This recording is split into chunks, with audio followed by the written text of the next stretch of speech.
To add on that last video that I was talking, I wanted to add that for your spiritual health, and if you want to work on your spirituality, which I do.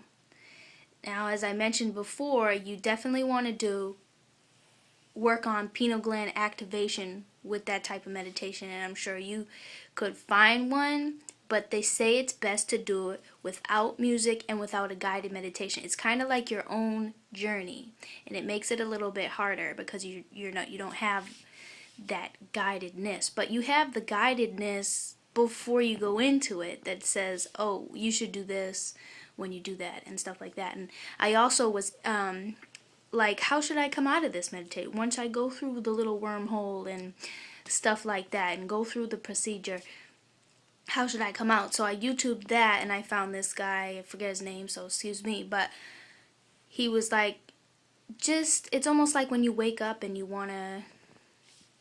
move slow. He says to move, start with one finger, then two fingers, then your hand, your wrist, your arm, your neck. Just wake your body up, and then the last thing that you should do is open your eyes to come out of your meditation. But on top of that, good for your spiritual health, mental health, and just even to help de-stress you, is to give yourself a half hour of silence, undistracted, in an undistracted place where you can just think. Because now the meditation I just mentioned is, oh, your mind needs to be clear. You can't be thinking about all these things. And that's the hardest part when you start. Because you're thinking, you finally get a chance to sit down by yourself and think about all the stuff that goes through your head. And you find different answers and things.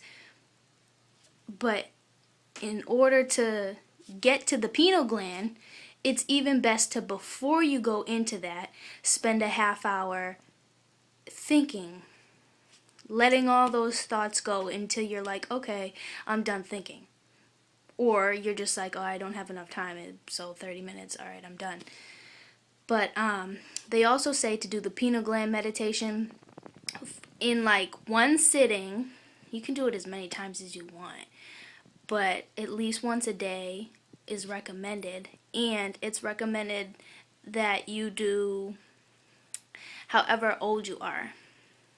I'm not going to tell my age. If you figure that out, good for you. But so if you're 30, you're going to sit down there and do it for a half hour. But I also do it until what I feel is right. So when I feel like it's time to come back, I'll come back. But yeah, I just wanted to add that. And I'll let you know if I find anything else.